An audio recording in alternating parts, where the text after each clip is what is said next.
Alhamdulillahirabbil alamin. Wassalatu wassalamu ala khairil mursalin sayyidina Muhammadin wa ala alihi wa sahbihi ajma'in amma ba'd. Alhamdulillah atas nikmat Allah Subhanahu wa taala kita kembali dipertemukan, kita temukan dalam via Zoom ini di mana pada malam hari ini insyaallah Alina Al-Ustaz Al-Hajj Dr. Umar Mansur Rahimi akan kembali menjelaskan kita syarah dari kitab An-Nukhba Al-Mardiyah, di mana pada saat ini insyaallah akan dibahas tentang Al-Faslut Tasi' Hukum Syurbid Dukhan. Insyaallah. Padanya Nah, pada Dr. Falyatafaddal madhkura. Bismillahirrahmanirrahim. Alhamdulillahi Rabbil Alamin. Wassalatu wassalamu ala ashrafil anbiya'i wal mursalin wa ala alihi wa sahbihi wa man tabi'ahum bi ihsanin ila yaumiddin amma ba'd. Alhamdulillah kita kembali melanjutkan kajian kita pada malam hari ini. Masih lanjutan kajian kitab An-Nukhbah Al-Mardiyah fi Al-Hadis An-Nabawiyah karya Andre Gurutta Abdurrahman Ambudalle Hafizahu rahimahullah taala rahmatan wasi'ah. Masih pada juz yang kedua dan kita alhamdulillah masuk ke al-faslu tasa, pasal yang ke-9. Andre Gurutta mengatakan hukmu syurbid dukhan. Hukmu syurbid dukhan. Hukum mengisap rokok. Syurb di sini artinya mengisap. Disamakan dengan meminum. Hukum mengisap atau mengkonsumsi dukhan. Dukhan itu asap, itu rokok. Andre Gurutta rahimahullah mengatakan la raiba fi khubfid dukhan. La raiba. Tidak ada keraguan. Sepakat, jelas fi khubthi dukhan, tentang buruknya asap rokok itu. Sepakat orang. Tidak ada keraguan di dalamnya. Wa iskarihi ahyanan. Terkadang rokok juga bisa memabukkan. Apalagi rokok yang mengandung ganja atau obat-obatan. Itu biasanya memabukkan. Wa taftirihi. Taftir artinya membuat orang itu lemah, loyo, atau menjadi tubuhnya menjadi tidak semangat. Itu namanya taftir. Membuat tubuh menjadi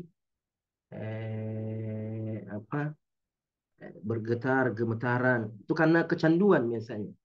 Orang kalau sudah kecanduan dan tidak mengkonsumsinya, dan dia tidak mengkonsumsinya, maka dia akan lemah. Dia akan tangannya akan bergetar. Itu namanya at-taftir. Taftir membuat dia kecanduan. Kalau dia tidak mengkonsumsinya, maka dia akan merasakan, tubuhnya akan merasa lemah. Pikirannya tidak konsentrasi kalau dia tidak mengkonsumsinya. Itu tanda bahwa dia sudah kecanduan. Tidak bisa lagi dia tinggalkan. Harus dia terus konsumsi. Jadi ini tiga hal ini pada rokok itu tidak ada keraguan di dalamnya. Bahwa rokok itu buruk, rokok itu terkadang memabukkan, dan membuat orang kecanduan. Wa tahrimuhu bin naqlis sahih. Pengharamannya, dalil mengharamkannya rokok itu bin naqlis sahih, terdapat pada nas-nas, nukilan-nukilan yang sahih dari Al-Quran dan hadis. An-naql di sini maksudnya Al-Quran, karena Al-Quran kita sampai kepada kita dengan dinukil oleh dari Allah ke malaikat Jibril, Jibril kepada Nabi, Nabi kepada sahabat, sahabat kepada tabi'in, dan sampai kepada kita. Namanya bin naql, dinukil. As-sahih. Begitu juga hadis Nabi.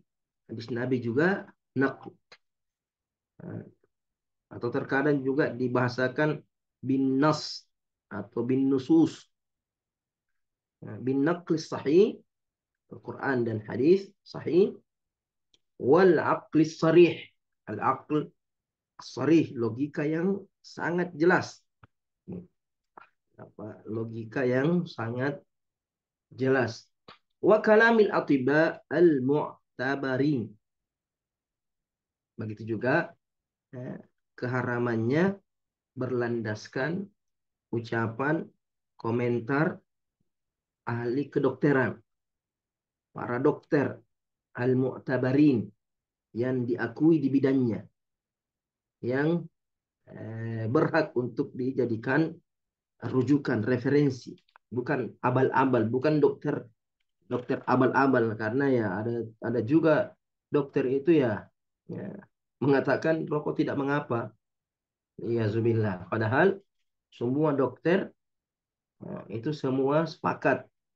Dokter-dokter yang diakui muktabar, yang diakui keilmuannya, yang diakui kejujurannya, nah itu akan dinukil oleh Andre Gurta, akan dalil bahwa itu menjadi dalil, menjadi bukti akan keharamannya. Jadi Andre Gurta di sini menyebutkan 3 bentuk pendalilan akan keharaman rokok itu. Jadi bukan cuma satu dalilnya, tapi ada 3 bentuk pendalilan. Ada dalilnya dari Al-Quran dan hadis, ada dalilnya dari segi logika, dan ada dalilnya dari ucapan-ucapan para dokter. Bukan hanya ulama yang tidak tahu masalah kesehatan yang menghukumi bahwa itu suatu yang haram, tapi didukung juga oleh perkataan-perkataan yang ahli di bidangnya, karena Allah mengatakan apa? Fas'alu ahla dzikri in kuntum la ta'lamun, fas'al bihi khabir. Ketika suatu hukum berkaitan dengan kesehatan, berkaitan dengan kedokteran, maka kita mesti menanyakan hal tersebut terhadap orang yang ahli di bidangnya. Apakah memang ini, benda ini, barang ini memang merusak kesehatan atau tidak? Memang memberikan dampak buruk atau tidak? Nah, itu harus ditanyakan. Karena ada juga sebagian mengatakan tidak apa-apa rokok, nenek saya merokok tidak mati-mati. Tidak bisa jadikan dalil. Bukan satu dalil. Ada yang merokok per hari sekian batang tapi tidak ada masalah. Itu. Siapa yang bicara itu? Bukan dokter, bukan juga ahli kesehatan, cuma hanya satu dari ribuan orang yang sudah mati karena rokok. Jadi ini Andri Kuruta tidak main-main menyebutkan dalil dari keharamannya. Kemudian Andri Kuruta merinci setelahnya itu mengatakan, aman naqlus sahih, adapun dalilnya dari nukilan yang sahih, Al-Quran dan hadis, faqaulullahi ta'ala, itu firman Allah Subhanahu wa taala di surat Al-A'raf. Di surah Al-A'raf ayat 157. Allah Subhanahu wa taala berfirman, alladzina yattabi'una ar-rasul, orang-orang yang mengikuti Rasulullah sallallahu alaihi wasallam. Rasul di sini yang dimaksud adalah Nabi Muhammad sallallahu alaihi wasallam. Adapun orang-orang yang senantiasa mengikuti Muhammad Rasulullah, an-nabiyyal ummiyah, an-nabiyyah al-ummiyah, seorang nabi yang ummi, nabi yang ummi. Ummi ini gelar untuk orang yang tidak pandai baca tulis. Gelar bagi orang yang tidak mengecam pendidikan, tidak pernah sekolah, tidak tahu membaca, tidak tahu menulis, namanya ummi. Sepertinya saya sudah pernah menjelaskan kenapa orang yang tidak tahu baca tulis dinamai ummi. Artinya ummi artinya dinisbatkan kepada ibu. Kenapa tidak mengatakan abun? Kenapa harus ummi? Ada dua alasannya atau dua kemungkinan. Alasan yang pertama, ummi itu artinya ibu. Ya, seorang yang dinisbatkan kepada ibu. Kenapa?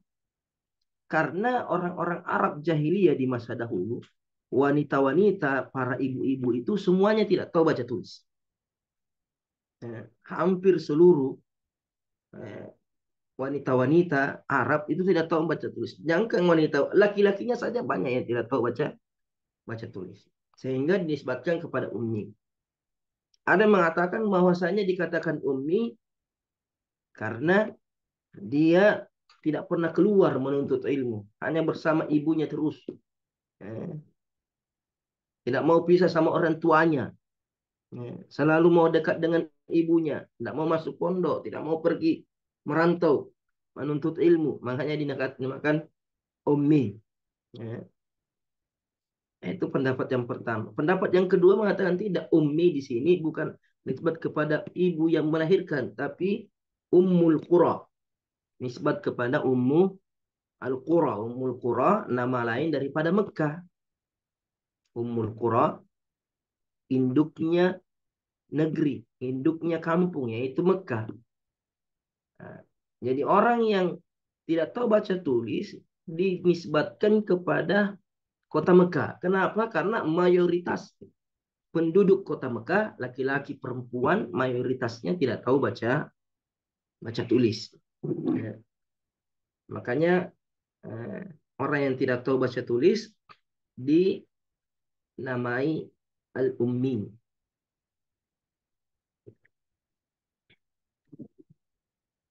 Dan Nabi, ya, ummi itu gelar yang negatif. Tidak tahu baca tulis, negatif. Tapi untuk Rasulullah SAW, gelar ummi itu gelar yang bermakna positif. Kenapa? Karena dengan gelar ummi, tidak pernah baca tulis, itu menunjukkan kebenaran Al-Quran. Kesahihan Al-Quran, bahwasanya Al-Quran itu betul-betul datang dari Allah Subhanahu wa Ta'ala, bukan buatan Nabi Muhammad. Karena bagaimana bisa seorang yang ummi tidak tahu baca tulis, tapi mampu mengucapkan kata-kata yang tidak bisa dibuat, tidak bisa diucapkan, tidak bisa dituliskan, tidak bisa didatangkan oleh orang-orang yang ahli, yang nomor satu dalam hal baca tulis. Bukan hanya baca tulis, tapi ahli dalam membuat syair. Tidak mampu mendatangkan seperti Al-Quran. Sehingga keummian Rasulullah menjadi mukjizat, menjadi hujjah akan kebenaran Al-Quran, bahwasanya Al-Quran adalah firman Allah Subhanahu wa Ta'ala, bukan ucapan manusia, bukan ucapan malaikat, bukan ucapan Nabi Muhammad Sallallahu Alaihi Wasallam. Kemudian sifat umminya Rasulullah Sallallahu Alaihi Wasallam itu juga menjadi suatu kelebihan tersendiri bagi Nabi Sallallahu Alaihi Wasallam. Karena sekalipun Nabi Sallallahu Alaihi Wasallam tidak tahu baca tulis sampai akhir hayatnya, Nabi sampai akhir hayatnya tidak tahu baca tulis. Tapi sekalipun demikian, Nabi punya akal yang menandingi akalnya orang-orang yang pandai baca tulis. Kecerdasannya, kepintarannya, ke ketepatan akalnya, kejernihan akalnya tidak bisa dikalahkan oleh orang yang pandai baca tulis, bahkan orang yang pandai dalam segala bidang ilmu pengetahuan. Tidak bisa mengalahkan Rasulullah Sallallahu Alaihi Wasallam. Kenapa? Karena Rasulullah dibimbing langsung oleh Allah Subhanahu Wa Taala, dituruni wahyu oleh Allah Subhanahu Wa Taala. Sekalipun Nabi tidak tahu membaca, tidak tahu menulis, Nabi tidak tahu huruf, mana huruf alif, mana huruf ba, mana huruf ta, tidak tahu Nabi Shallallahu Alaihi Wasallam, bahkan tidak tahu menulis namanya. ketika di perjanjian Hudaybiyah, ketika Ali bin Abi Thalib sebagai juru tulis menulis di perjanjian tersebut min Muhammadin Rasulullah, perjanjian dari Muhammad Rasulullah, maka kaum musyrikin menolak. Kami tidak terima. Tertulis di situ Rasulullah. Seandainya kamu Rasulullah dan kami meyakini kamu Rasulullah, maka kami tidak akan memerangi. Ganti. Min Muhammad ibn Abdullah.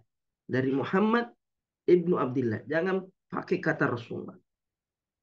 Maka Ali bin Abi Thalib, Rasulullah mengatakan, ya Ali, hapus itu kalimat Rasulullah.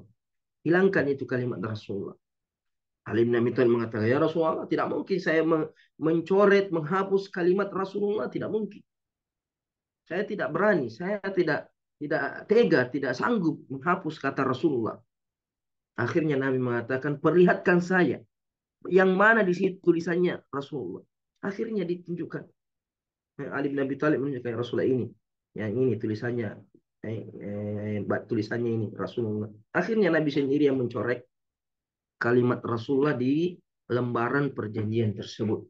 Jadi untuk selain Nabi, sifat ummi sifat yang negatif, sifat yang tidak baik, termasuk kejahilan, termasuk perkara yang dicela dalam Al-Quran, dicela dalam hadis, karena Al-Quran dan hadis senantiasa memotivasi kita untuk belajar, memperdalam keilmuan. Tapi khusus untuk Nabi, sifat ummi, gelar ummi, suatu kekhususan, suatu mukjizat, suatu suatu gelar yang sangat tinggi bagi Nabi SAW. Makanya dicantumkan di sini. Alladzina yattabi'una ar-rasulan nabiyyal ummiyya alladzi yajidunahu maktuban indahum fit Taurat wal Injil. Yang mereka dapatkan namanya, nama Nabi Muhammad.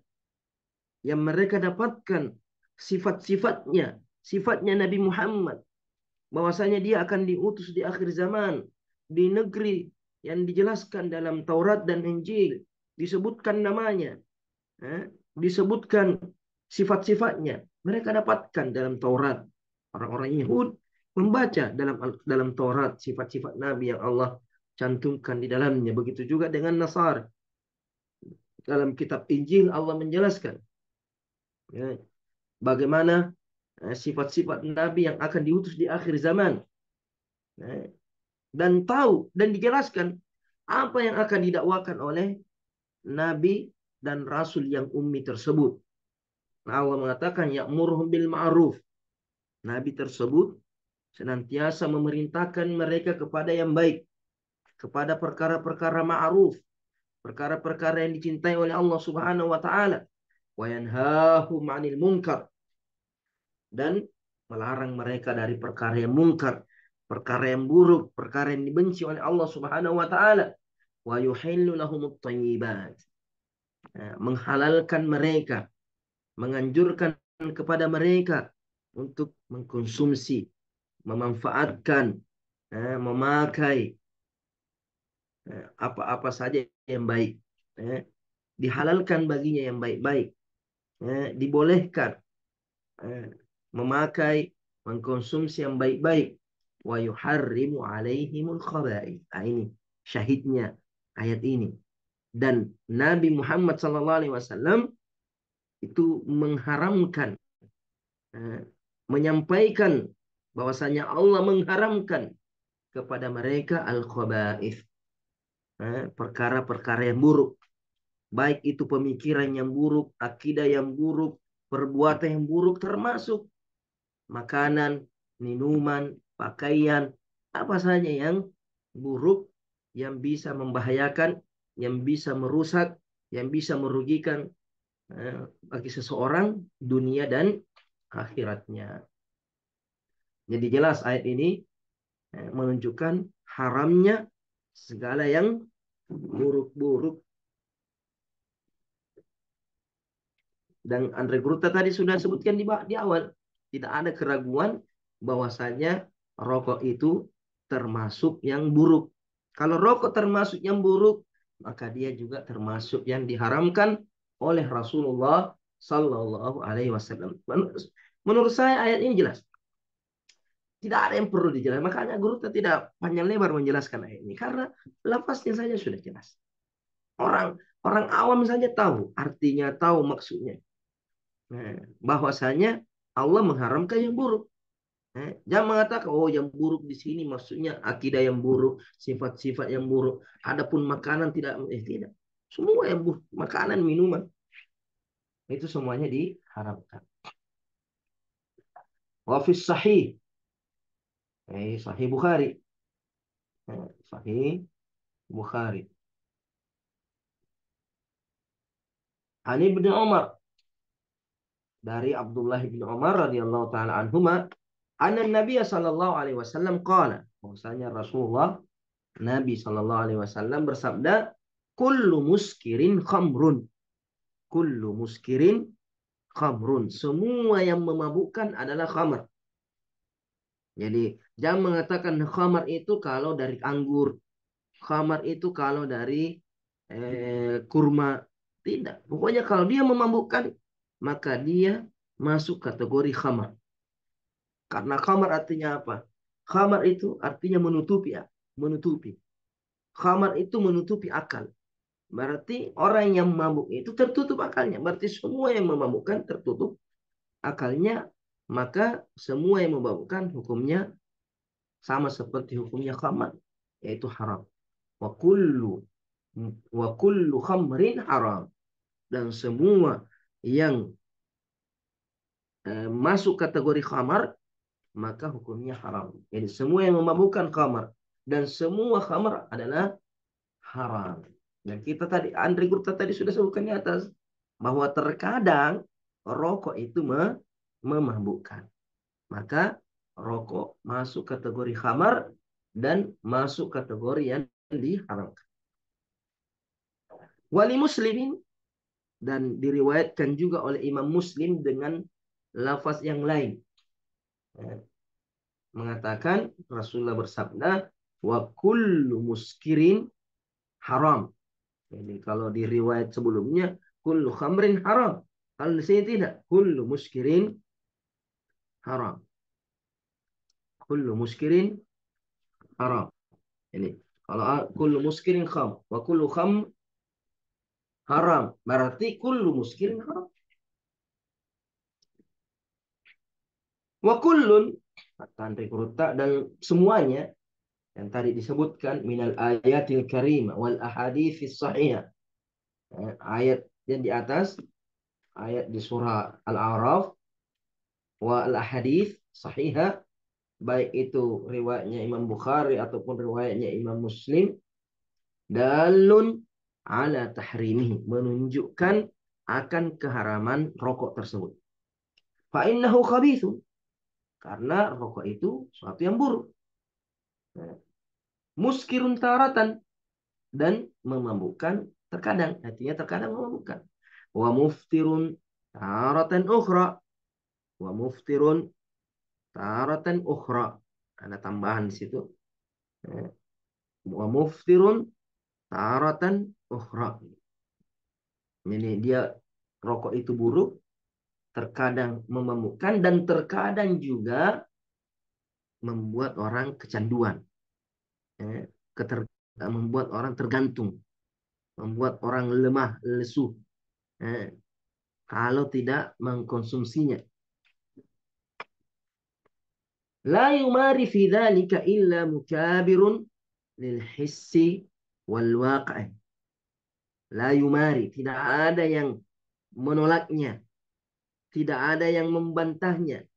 Hal tersebut tidak ada yang membantah bahwasanya rokok itu tidak buruk. Kenapa kau bilang rokok buruk? Rokok itu bagus.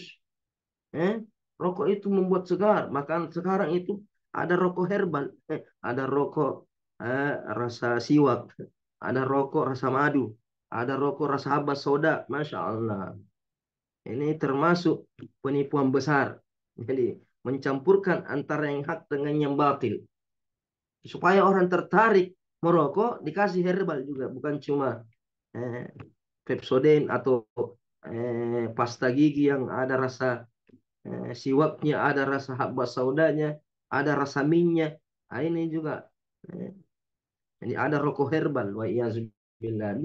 Dua perkara yang bertolak belakang. Jadi tidak ada yang membantah, tidak ada yang menolak bahwasanya khamar itu buruk, khamar itu terkadang memabukkan, khamar itu membuat orang kecanduan, illa mukabirun, kecuali orang yang sombong, kecuali orang yang angkuh, kecuali orang yang mengingkari, eh, tidak punya perasaan mengingkari sesuatu yang eh, bisa dilihat, sesuatu yang bisa dirasakan, sesuatu yang bisa di al-his, al-his itu ya, bisa dilihat, bisa didengar, bisa dirasakan.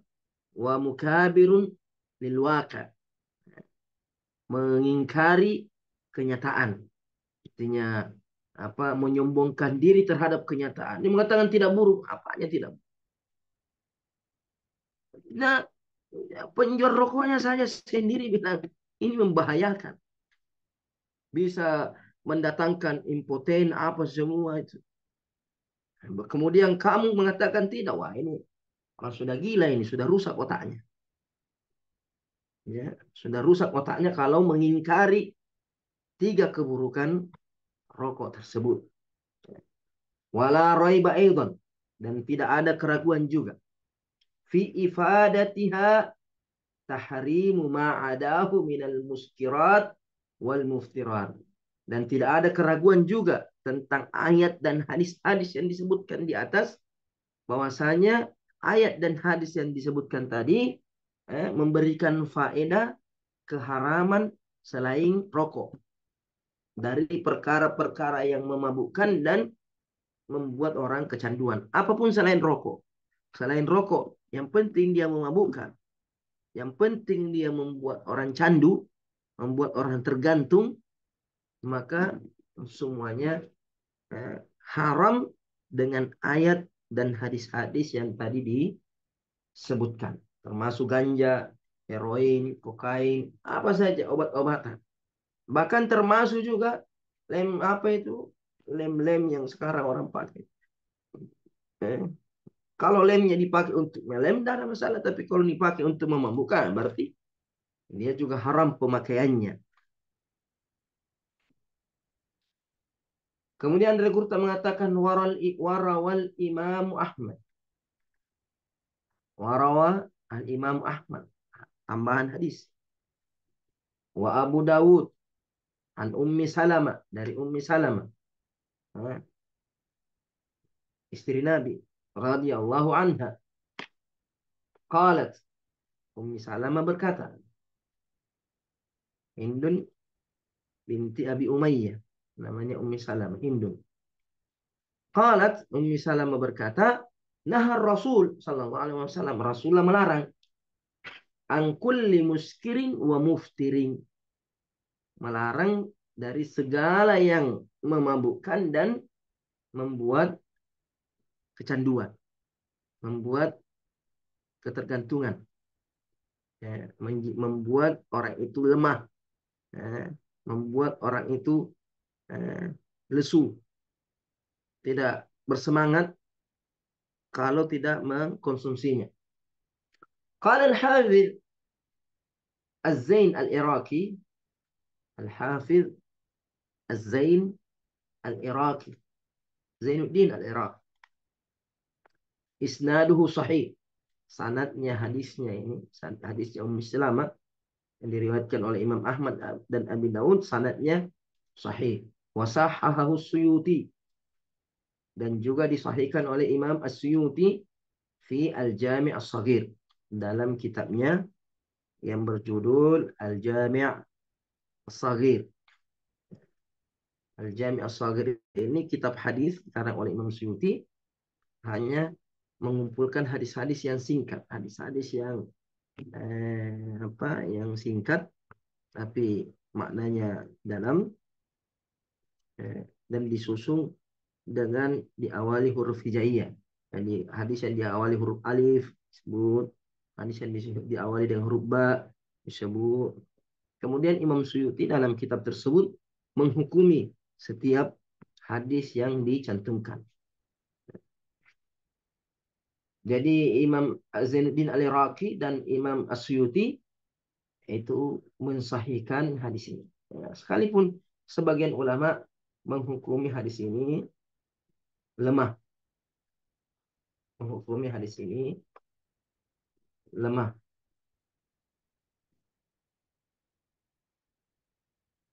Imam Al-Hafidh Ibnu Hajar juga menghukumi hadis ini hasan. Hafidh Ibnu Hajar dalam Fathul Bari.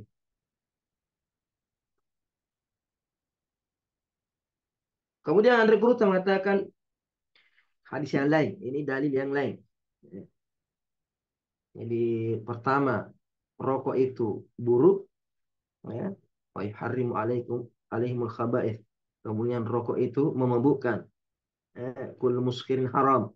Kemudian membuat orang kecanduan. Nih, nah Rasulullah an kulli muskirin wa muftirin. Kemudian keempat, alasan yang keempat atau dalil yang keempat, fihi idha'atul mali.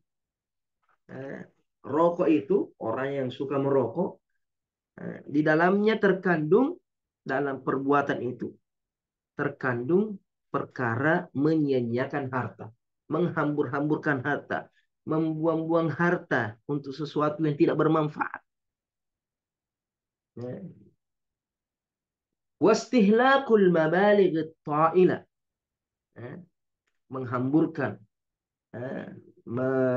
menyia-nyiakan al-mabaligh, harta dengan jumlah at-ta'ilah yang besar. Bayangkan kalau seumpamanya, anggaplah kalau setiap hari dia habiskan satu bungkus, berapa harganya satu bungkus sekarang? Ya, tidak tahu saya harga rokok. Kali ini dalam satu bulan, kemudian kali ini dalam satu tahun. Itu kalau dia 2 tahun, 3 tahun merokok, dia sudah bisa beli rumah. Tapi apa? Tidak ada. Dia cuma kasih kaya orang. Dia cuma kasih kaya penjualnya, pabriknya. Ya. Coba lihat itu. Yang punya perusahaan rokok itu orang kaya semua. Ya. Bahkan lucunya, yang punya pabrik rokok itu tidak merokok. Karena dia tahu rokok itu merusak. Ya.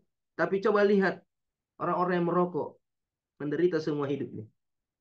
Ya. Tersiksa semua hidupnya. Karena apa?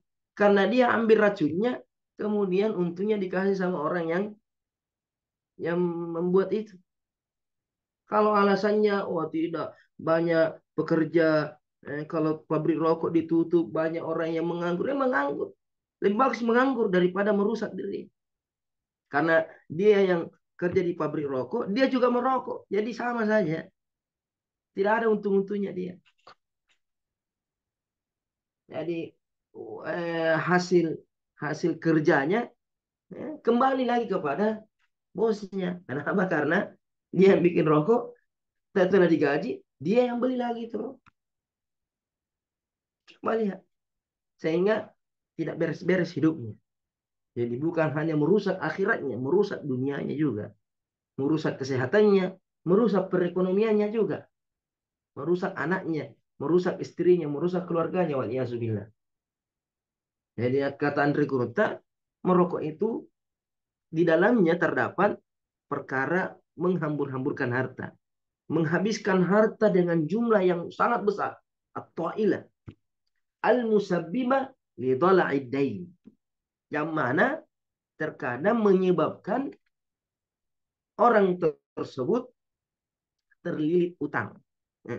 Karena tidak ada yang bisa dia beli. Terpaksa dia pinjam. Terpaksa dia mengutang. Utang di toko ini, di toko itu. Utang sama. Akhirnya apa? Tidak bisa dia bayar.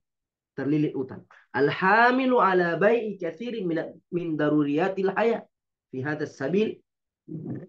Yang mendorong, karena dia sudah punya banyak utang, tidak bisa dia bayar, sehingga mendorong dia untuk menjual banyak dari hal-hal yang sangat penting dalam kehidupannya. Dia jual rumah motornya dulu, dia jual pancinya, dia lama-lama dia jual rumahnya. Fi hadas sabil, demi jalan ini, demi rokok ini. Ma la yasau ahadan ingkaru. Ma la yasau. Perbaiki ini. Bukan ma la yasmau. Tapi ma la yasau ahadun ingkarahu. Yang tidak ada seorang pun yang bisa mengingkarinya. Katakan tidak. Itu dia perokok tapi kaya juga. Itu dia rokok tapi dia sukses. Berapa orang? Berapa orang perokok yang sukses tapi dia yang hancur. Al-hukmu alal ghalib. Kaidah usul fikih, hukum itu diterapkan kepada yang kebanyakan. Bukan sama satu, dua, tiga orang. Kalau ada satu orang perokok tapi sukses, perokok tapi sehat, perokok tapi panjang umurnya, itu satu dari ribuan orang. Pilih yang sakit, lihat di rumah sakit, lihat orang yang miskin, lihat orang yang di penjara, perokok rata-rata semua. Yang di rumah sakit, berapa banyak orang yang mati gara-gara rokok. Tapi yang sehat, berapa juga. Jadi jangan menghukum yang sedikit. Ambil hukum dari yang banyak. Itu namanya survei. Bukan orang survei itu tidak dilihat. Surveinya itu dari yang paling sedikit. Tapi dilihat yang paling banyak. Baru dibunuh. Ketika yang paling banyak, rokok itu buruk. Rokok itu memabukkan. Rokok itu membuat candu. Rokok itu menghabiskan harta. Membuat orang miskin. Membuat orang jual barang-barang. Kebutuhan-kebutuhan kehidupan sehari-harinya. Itu yang menjadi patokan hukum. Wafis sahih. Wafis sahihaini. Dalam kitab As-Sahihaini. Sahih Bukhari dan Sahih Muslim. Anin Nabi sallallahu alaihi wasallam annahu qala, dari Nabi sallallahu alaihi wasallam beliau bersabda, "Inna Allah harrama alaikum." Sungguhnya Allah mengharamkan bagi kalian uquqal ummahat. Uquqa al-ummahat, durhaka kepada ibu. Ya. Di sini secara khusus disebutkan ibu. Sekalipun secara umum haram durhaka kepada kedua orang tua, bapak dan ibu. Cuma di sini dikhususkan ibu karena itu ibu yang paling banyak ya, mendapatkan atau yang merasakan durhakanya anak. Kadang orang tidak berani sama bapaknya. Terkadang anak takut sama bapaknya, tapi kalau sama ibunya berani. Kemudian yang kedua, yang paling mudah tersakiti itu ibu biasanya. Kalau bapak biasanya tidak terlalu cuek saja biasanya. Tapi ibu itu paling peka perasaannya.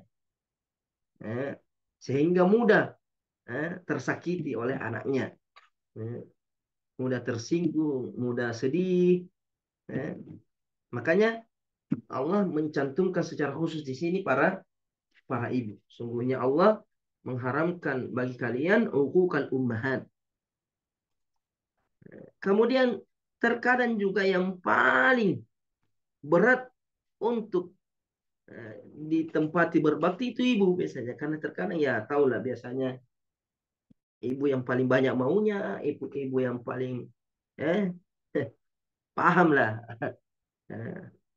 Sehingga cobaannya, kesabaran yang kita butuhkan untuk berbakti kepada ibu itu paling besar. Paling besar. Kalau bapak biasanya orangnya cuek, orangnya tidak terlalu perhatian, orangnya tidak terlalu peka, sehingga tidak mudah tersinggung, tidak mudah bersedih, tidak terlalu membutuhkan sama anaknya. Terkadang orang bapak masih bisa urus dirinya sendiri, cari makan sendiri. Tapi kalau ibu, makanya dicantumkan ibu. Kenapa? Karena dia yang paling tersakiti, paling mudah disakiti, paling peka. Kemudian ibu juga yang paling termasuk yang paling besar pengorbanannya di waktu kita kecil, membesarkan kita, yang merawat kita. Makanya ketika Nabi ditanya Rasulullah, man ahakun nasi li sohbati, atau man ahakun nasi an abirra, siapa orang yang paling berhak untuk saya berbakti kepadanya? Rasulullah tanya ummu. Thumma man? Qala thumma ummu. Thumma man? Qala ummu. Qala thumma man? Thumma abu. Jadi 3 kali Nabi SAW menyebutkan perintah berbuat baik kepada ibu, 3 kali, baru bapak yang keempat kali. Kayak dicantumkan di sini secara khusus. Inna Allah harrama alaikum uquqal ummahat wa wa'dal banat. Wa'dal banat, menguburkan anak perempuan. Menguburkan anak perempuan, baik itu hidup-hidup atau dibunuh dulu baru dikuburkan. Sama saja. Ini juga membunuh anak bukan cuma perempuan saja, laki-laki juga haram. Cuma kenapa banat di sini disebutkan? Kenapa anak perempuan disebutkan? Karena itu yang paling banyak. Karena orang Arab jahiliyah paling benci dengan anak perempuan. Marah sekali kalau ada anaknya perempuan. Sehingga mereka jalan keluarnya adalah dengan dibunuh.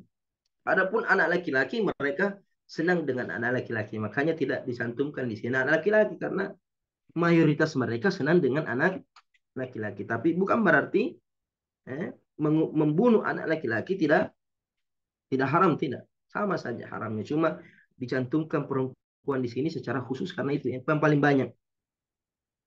Paling banyak dibunuh.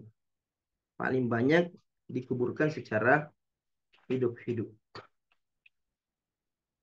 Kemudian ini juga karena tapi masalahnya apa-apa dibahas ini karena santri, tapi tidak apa. Siapa tahu nanti sudah dewasa, atau nanti dewasa baru dibahas. Tak usah dulu dibahas sekarang. Ya, tak usah dulu dibahas sekarang karena rata-rata belum menikah semua.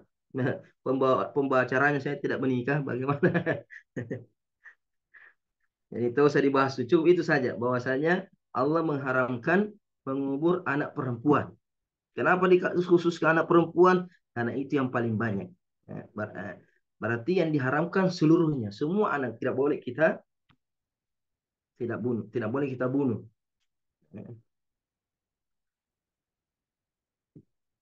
Kemudian yang ketiga yang diharamkan oleh Allah Subhanahu wa taala, waman waman'a wahad. Waman'a wahad. Kalau di sini man'an wahatin. Man'an wahatin berarti dia bertanwin. Dia bertanwin. Ada lafaz yang lain waman awahati. Man awahati. Hat ini hat sudah belajar bahasa atau sudah belajar nahu. Had itu isim fi'il amr. Isim fi'il amr. Had artinya berikan saya. Had artinya berikan saya. Waman'an artinya dia tidak mau memberi. Tidak memberikan seseorang haknya. Tapi dia suka minta-minta. Kalau punyanya orang, nah minta. Tapi kalau dia punya, tidak mau kasih orang. Ini namanya. Eh, istilahnya orang Makassar kikir galang. Kalau dia punya sesuatu, tidak mau dia kasih orang. Man'an. Tapi kalau orang punya, dia minta-minta. Man'an wahad. Bisa bertanwin, bisa tidak bertanwin. Kalau dia bertanwin berarti tanwin tangkir. Tanwin tangkir artinya apapun dia tidak mau kasih orang. Tidak memberikan haknya orang lain. Baik itu haknya dari materi ataupun dari perlakuan. Haknya orang lain untuk kita perlakukan dengan baik. Kita berakhlak baik kepada orang lain. Tidak menyakiti orang lain. Itu haknya. Tapi dia halangi haknya orang sehingga dia berbuat buruk, mencaci, menghina.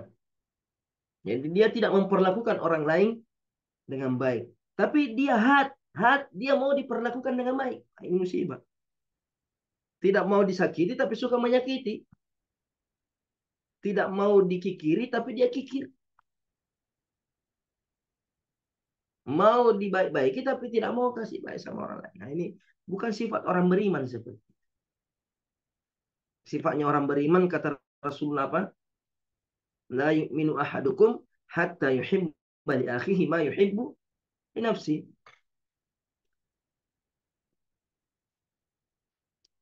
Tidak sempurna keimanan seorang di antara kalian Sampai dia mencintai saudaranya, saudara seiman.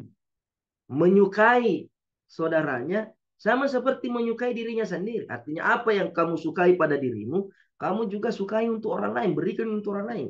Apa yang kamu benci pada dirimu, apa yang kau benci, tidak ingin diperlakukan, tidak ingin diberikan, jangan juga perlakukan orang lain seperti itu. Jangan berikan yang kamu benci kepada orang lain. Nah, ini man'an wahad. Baik juga dari segi harta. Artinya orang punya harta. Orang punya hak. Kamu pinjam uangnya, datang pinjam-pinjam. Pinjam dulu. 100 dulu, 100 dulu. Pas waktu bayar, tidak mau bayar. Nah, itu. Jadi man'an, dia tidak mau mencegah. Man'an artinya mencegah. Mencegah orang mengambil haknya. Mencegah tidak mau memberikan haknya orang lain. Tapi had selalu mau meminta. Selalu mau diperlakukan baik. Tapi tidak mau memperlakukan orang lain dengan baik. Ini 3 yang diharamkan. Wa karihalakum. Kemudian Allah Subhanahu wa taala kata Rasul juga membenci bagi kalian. Kalau yang 3 tadi itu jelas haramnya. Kalau yang 3 ini yang akan nanti Allah benci.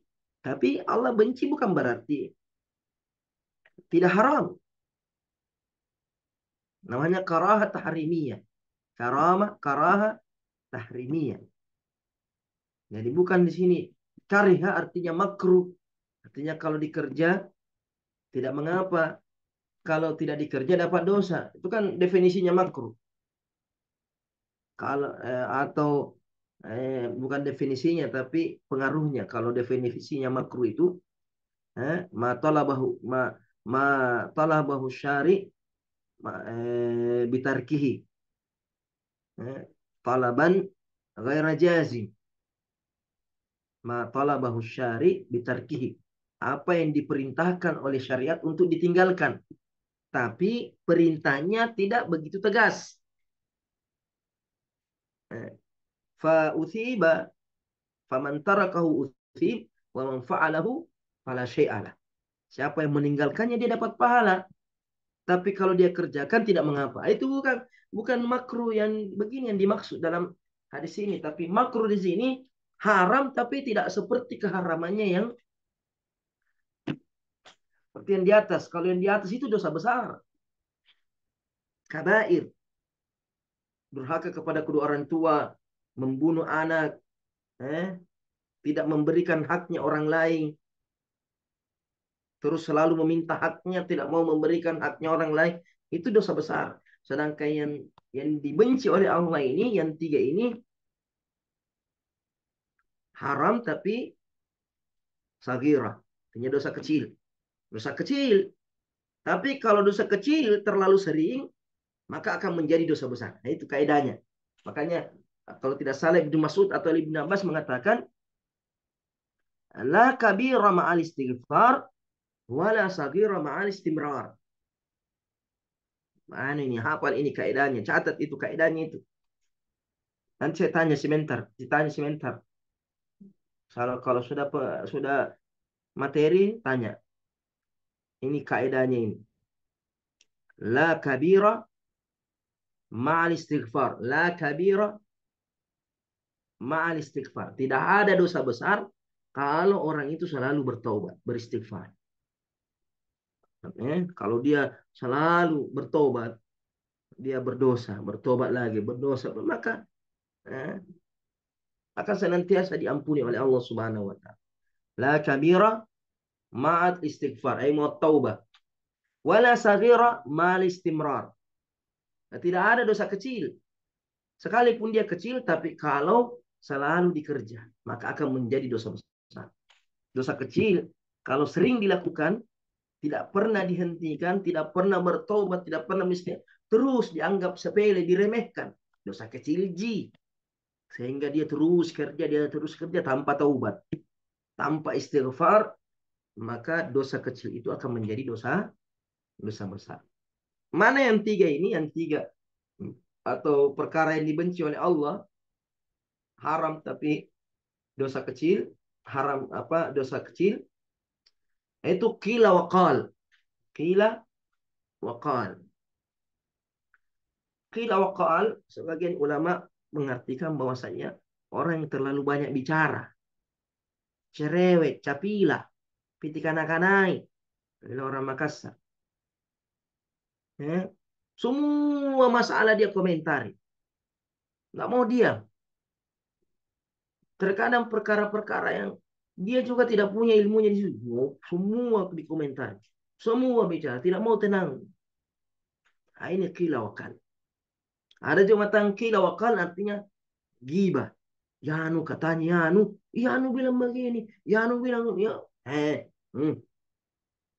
Suka menukil perkataan orang tanpa mengetahui itu perkataan benar atau tidak. Gibah, namimah, provokasi, adu domba. Tanpa dia menukil, mengucapkan suatu ucapan tanpa tasabut, tanpa memperjelas. Ini ucapan benar atau tidak. Eh? Karena Allah Subhanahu wa taala mengatakan, ya ayyuhalladzina amanu in ja'akum fasiqun binaba'in fatabayyan. Kalau datang kepada kalian orang fasik membawa berita, maka perjelas. Ini ucapan benar atau tidak? Kalau ucapan tidak benar, jangan disampaikan. Jangan disebar.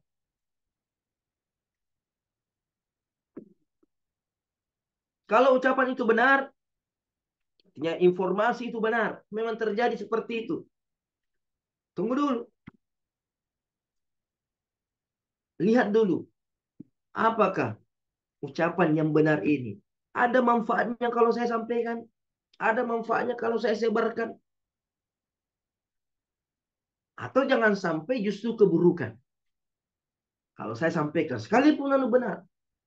Karena ghibah itu menceritakan kebenaran. Sesuatu yang dibenci oleh saudara. Kenyataannya.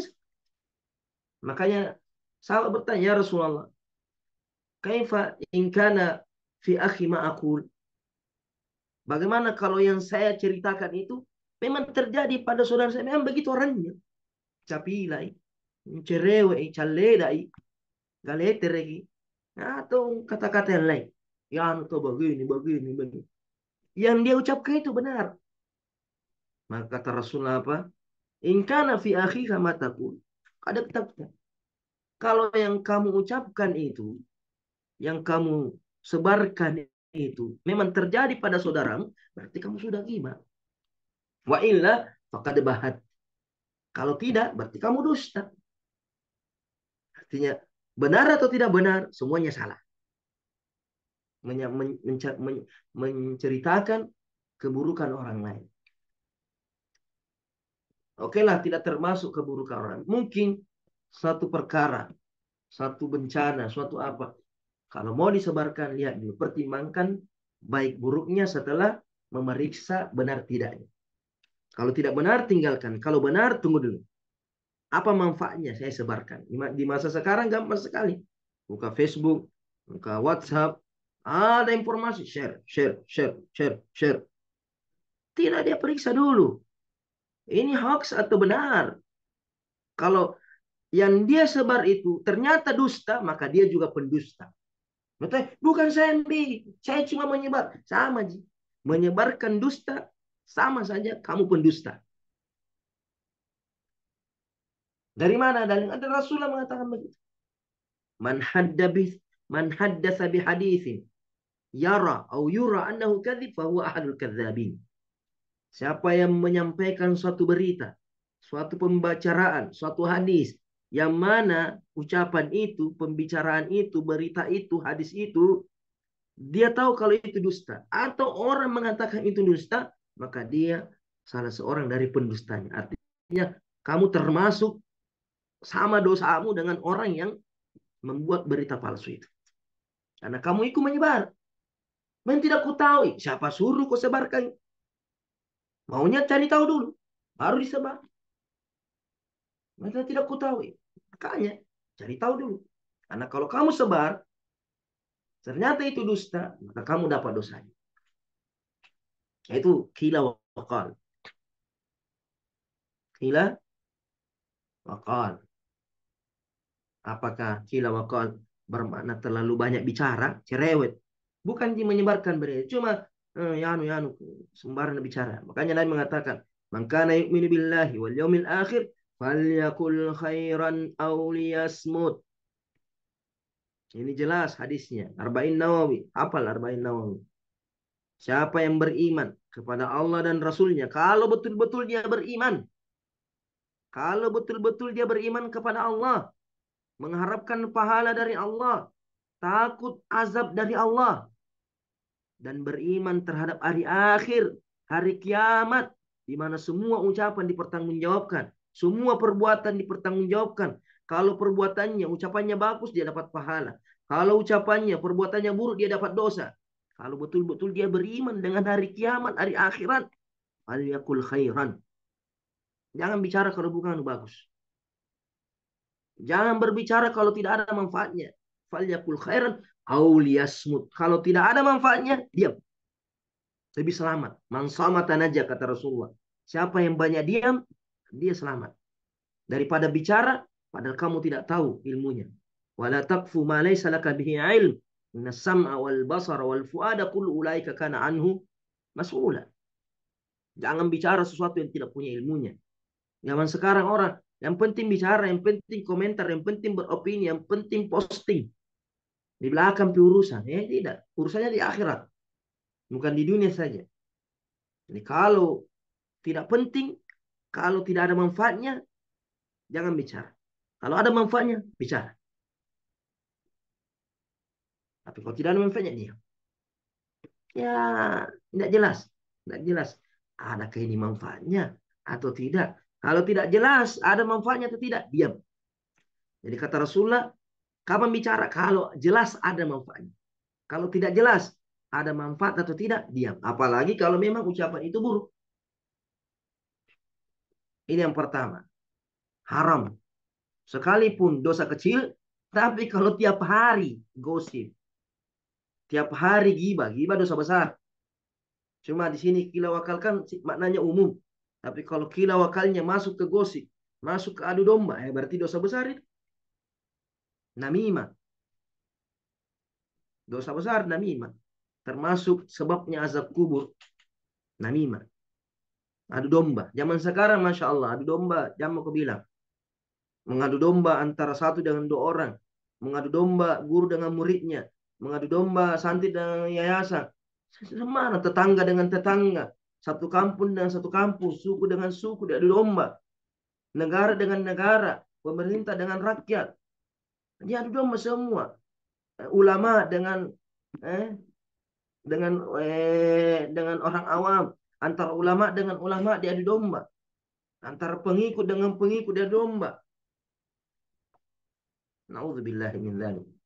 Hanya itu sudah dosa besar, bukan lagi dosa kecil. Tapi yang dosa kecil ini ya namanya juga manusia. Kadang eh, duduk-duduk cerita-cerita, sembarang dicerita. Tidak jelas. Kalau belum sampai ke gibah, namimah, provokasi, berarti masih dosa kecil. Kemudian yang kedua, kata Rasulullah, wa kathratus su'al. Kathratus su'al, nah ini juga ada beberapa maknanya. Kathratus su'al artinya tukang minta-minta. Kasih dulu. Datang datang kirimannya, kasih dulu. Nah, lihat orang baru pulang kampung, kasih dulu. Nah, lihat temannya mau pulang kampung, belikan dulu, oleh-oleh dulu. Itu tukang minta-minta namanya itu. Tidak sedikit orang kaya tapi peminta-minta miskin. Itu besar dosanya besar itu. Dia mampu tapi suka minta-minta. Artinya kalau kamu tidak perlu, jangan minta-minta. Ada yang bisa kau makan, kenapa minta sama orang lain? Ada tonjik kirimanmu, kenapa minta kirimannya orang lain? Ada tonjik kuami, kenapa kuenya orang? Jangan kau minta, kau nak kasih, kau alhamdulillah. Jangan minta-minta. Bahkan terkadang memaksa. Membuat orang tidak enak. Bahkan terkadang merebut. Terkadang mencuri, waliyahzubillah. Kasratus soal.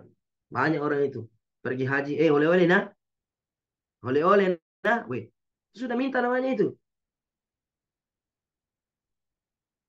Kasratus soal kata Rasulullah, orang yang suka meminta-minta, ini bahaya ini orang suka meminta-minta, itu nanti di hari kiamat eh, dikumpulkan nanti di padang mahsyar dengan wajah tanpa daging, tengkorak di situ.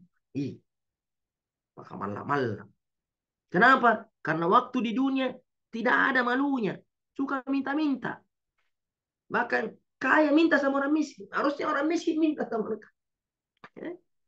Ada pembagian sembako, datang tuh situ minta-minta. Bahkan terkadang dia duluan. Nah kalau orang miskin, ada subsidi dari pemerintah, orang kaya pakai. Itu peminta-minta namanya itu.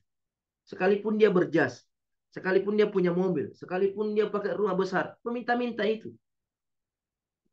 Belum pi memang yang tukang minta-minta yang ada di pinggir-pinggir jalan, yang ada di di lampu merah. Biasanya mereka orang yang mampu, orang yang bisa bekerja tapi malas. Hanya ingin menikmati hasil kerjanya orang lain. Eh, Ingin memanfaatkan rasa belas kasihnya orang, rasa ibahnya orang, dimanfaatkan.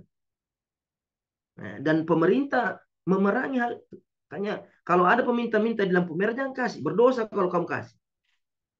Karena kau melanggar aturan pemerintah. Pemerintah melarang memberi peminta-minta di pinggir karena mengganggu, mengganggu kelancaran lalu lintas. Dan terkadang ada oknumnya yang memanfaatkan anak kecil, memanfaatkan orang tua. Berarti kita membantu wa ta'awanu 'alal birri wat taqwa wa la ta'awanu 'alal itsmi wal udwan. Nah, kasihan kudu. Kasihan jangan kasih itu banyak anak yatim, banyak pondok pesantren eh, yang memang butuh, jelas butuh bahkan bermanfaat daripada mereka itu tidak jelas. Tidak tahu apa akan itu uangnya itu. Seandainya uangnya itu dia manfaatkan, sudah lama berhenti minta-minta. Tapi ada terus di situ. Berarti memang memang dia meminta bukan karena perlu, tapi memang karena ingin memanfaatkan. Jadi jangan kasih orang yang meminta-minta di jalan. Apalagi di lampu merah. Apalagi sambil mengamen di situ. Terkadang mengaji. Mengaji bukan karena Allah. Mengaji tidak jelas juga mengajinya. Nanti dia lihat di dalam mobil pakai songko haji atau berjenggot atau kayak ustaz, mengaji di situ. Dia mengaji bukan karena Allah, dia mengaji karena uang. Itu haram. Nggak boleh orang mengaji untuk mendapatkan uang. Berarti dia tidak ikhlas. Dia hanya ingin dia mengaji itu supaya mendapatkan balasan imbalan uang dari manusia. Berarti perbuatannya itu ria. Tidak boleh kita bantu orang yang bermaksiat. Kalau kita kasih uang, begitu terus, berarti kita melestarikan perbuatannya itu. Jangan kasih. Mau dia baca Al-Quran, mau dia baca apa. Pokoknya jangan dikasih. Mau dia kelihatan cacat, kelihatan miskin. Dia bawa anak kecilnya. Kasihan. Tidak ada. Tidak ada di sini. Mending kasih yang sudah jelas. Masuk pergi ke panti asuhan. Kasih itu. Cari tetangga-tetangga yang orang-orang yang membutuhkan. Banyak. Fakir miskin itu tidak minta-minta. Menjaga kehormatannya. Dia butuh tapi tidak mau menampakkan. Eh, Maka itulah yang lebih penting, itu yang lebih pantas untuk kita beri. Itu yang pertama, kasratus soal, terlalu banyak minta-minta kepada manusia, padahal dia mampu. Kemudian sebagian ulama juga mengatakan kasratus soal di sini terlalu banyak bertanya, eh? Terlalu banyak bertanya. Ketemu orang, mau kemana? Wah, perusahaanmu orang mau kemana? Dari mana? Apa urusanmu? Saya mau dari mana? Basa-basi saja. Biar basa-basi, jangan tanya. Mau kemana? Karena sudah mungkin menikah. Berapa anak? Apa urusanmu? Berapa gajimu? Eh, apa, eh, bagaimana kabarnya? Tanyakan yang penting. Jangan tanyakan hal terkadang orang malu untuk menjawabnya. Eh, Kenapa belum menikah? Ya urusanmu. Mau aku carikan jodoh. Eh, Kecuali kalau mau dimotivasi. Supaya dikasih semangat. Supaya cepat menikah. harus sering-sering ditanya, kapan aku menikah? Tapi terkadang pertanyaan-pertanyaan yang terkadang orang yang ditanya mungkin tidak senang, tersinggung, atau bertanya kepada ustaz, bertanya kepada guru, ya pertanyaan yang terkadang tidak bermanfaat, ya, atau terkadang pertanyaannya terlalu dipaksakan, atau pertanyaannya ya terkadang membuat ustaznya jengkel. Ini sedikit bertanya. Tanyakan yang penting, yang betul-betul memang kita butuhkan jawabannya. Pertanyaan yang membuat kita belum jelas, belum paham. Ya. Makanya pernah terjadi di masa Nabi Shallallahu Alaihi Wasallam. Nabi ketika mengatakan, Inna Allah farda alaikumul hajja fahujju. Allah memerintahkan kalian untuk berhaji, maka berhajilah. Sudah lewat ini waktunya. Artinya kasratus soal di sini artinya terlalu banyak menanyakan sesuatu yang tidak normal. Kemudian terakhir yang diinginkan oleh Andre Kurtas ini wa idaatul mal. Wa idaatul mal, menghambur-hamburkan harta. Menghabiskan harta untuk sesuatu yang tidak ada manfaatnya, atau sesuatu yang bermanfaat tapi dia tidak manfaatkan. Ada orang terkadang ada 10 mobilnya, nah satu kita pakai. Mau apa itu yang lain? Beli baju, satu lemari bajunya. Ya enak pakai 2 lembar. Sepatunya 1 lemari, nah 2 jika kaki. Terkadang beli sepatu cuma 1 kali dalam seumur hidup dia pakai. Yang lainnya pajangan saja. Beli tas, 10 tas. Nggak tahu kenapa sih itu 10 tasnya. Nah, membeli sesuatu yang tidak dia butuhkan. Nah, itu termasuk idaatul mal. Apalagi kalau yang halal saja dibeli tapi tidak dimanfaatkan, itu sudah termasuk idaatul mal. Dan itu sesuatu yang dibenci oleh Allah, haram, dosa kecil. Apalagi kalau membeli sesuatu yang diharamkan, berarti itu dosa besar. Sudah menghambur-hamburkan harta pada sesuatu yang haram. Makanya ini yang dimaksud Anda Gota, bahwa orang perokok itu dia membeli sesuatu yang tidak ada manfaatnya, tidak membuat dia kenyang, tidak membuat dia tambah sehat, tidak membuat dia tambah kuat. Gayanya gitu, belum tambah kuat kan. Buktinya, seandainya kamu kuat, kamu tinggalkan itu obat, kamu tinggalkan itu barang. Tapi justru tidak, dia semakin lemah, semakin butuh, semakin kecanduan, semakin tergantung. Nah, berarti merusak kamu. Nah, ini dalil nakli yang disebutkan oleh Andre Gurta. Insya Allah nanti pertemuan berikutnya kita masuk ke dalil aklinya, logikanya. Kenapa rokok itu diharamkan? Insya Allah kita memberikannya. Wassalamualaikum warahmatullahi wabarakatuh. Fadal. Alhamdulillah, terima kasih kepada Dokter telah menjelaskan tadi tentang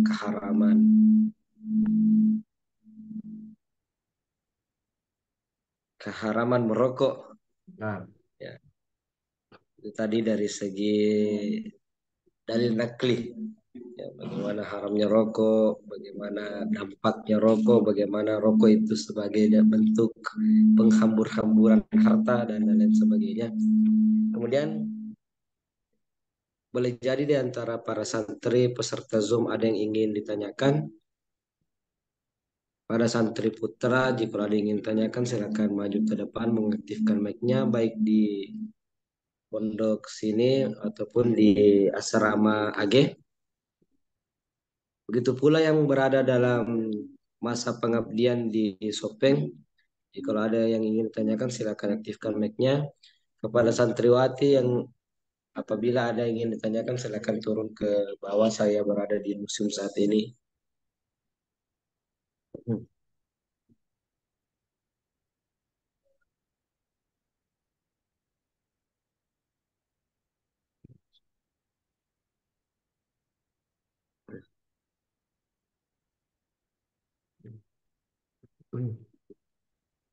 Lagi merokok kayaknya santri. Sudah Alhamdulillah. bagus. Ya, Nah, kayak kita dulu lah ilah di pondok lah ilah. ya. Jadi penutup kita mengulang kembali dalil tadi, salah satu Oh, dalil. ada tadi saya tanya, dan saya tadi jadi ada, Iya, coba ditanya santri itu yang saya sebutkan coba tadi. coba Hmm, dari asrama aja. ada yang catat,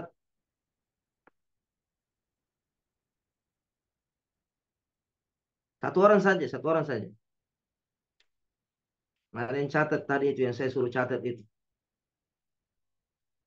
tentang dosa besar sama dosa kecil. Enggak ada. Hmm, terus saya ulang. Coba satu orang bicara dulu. Saya suruh ulang. Tunjuk satu orang.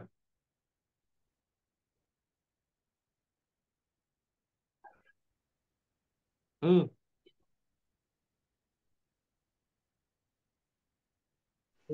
yang catat atau tidak lengkap catatannya. Nah, apa tadi kamu catat?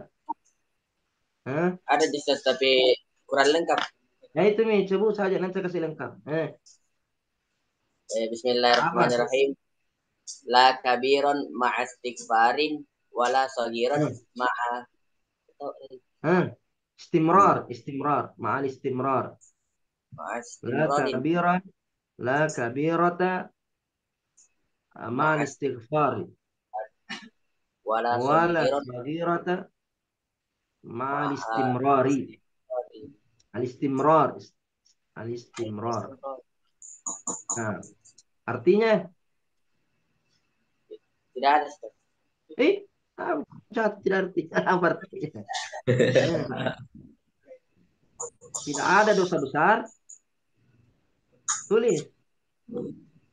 Tidak ada dosa besar apabila dibarengi dengan taubat, istighfar. Oh, ya paham Ustaz.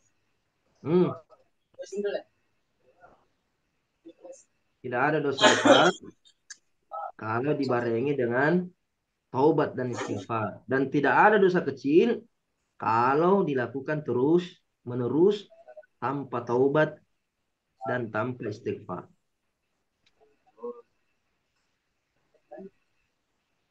Ulangi be. La kabiron la La kabirata, kabirotan la kabirata. la kabirotan ma'a Untuk bertanding di sini. istighfarin. Oh, ya. La kabirota Kabirata. ma'a istighfarin Ma'al wala istighfar. Alif lam. sagirota. Oh, Ma'al, ma'al istighfari nah, ma'al istighfari. Wala sabirata. ma'al istimrori. Nah, apa artinya? Tidak ada dosa besar ketika dibarengi dengan istighfar dan taubat, Hmm. dan tidak ada pula dosa kecil ketika dilakukan secara terus-menerus. Nah, tanpa taubat dan istighfar. Istighfar. Nah, barakallahu fiik, Masya Allah. Ya. Hmm.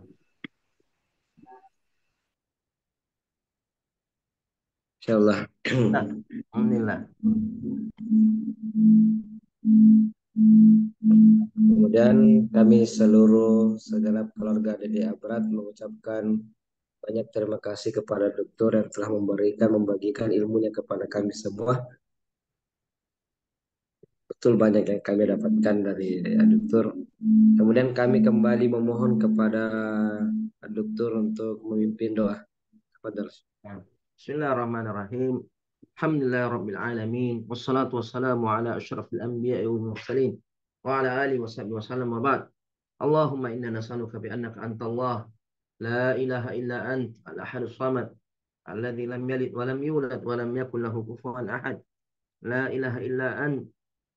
Inni ظلمت اللهم إنا ظلمنا أنفسنا وأن لم تغفر لنا وترحمنا لنكونن من الخاسرين اللهم ربنا ظلمنا أنفسنا وإن لم تغفر لنا وترحمنا لنكونن من الخاسرين اللهم علمنا ما ينفعنا وانفعنا بما علمتنا اللهم رب زدنا علما اللهم إنا نعوذ بك من علم لا ينفع ومن قلب لا يخشى ومن نفس لا تشبع ومن دعاء لا يستجاب له اللهم اغفر لنا ولوالدينا وارحمهما كما ربيانا صغارا اللهم ربنا آتنا في الدنيا حسنة وفي الآخرة حسنة وقنا عذاب النار وصلى الله على محمد وعلى آله وصحبه وسلم والحمد لله رب العالمين. Kemudian terakhir mari kita tutup pengajian kita, pertemuan kita pada malam hari ini dengan sama-sama mengucapkan doa kafaratul majelis. Subhanakallahumma wa bihamdik asyhadu an la ilaha illa anta astaghfiruka wa atubu ilaik. Billahi taufiq wa da'wat wal irsyad. Wassalamu warahmatullahi wabarakatuh.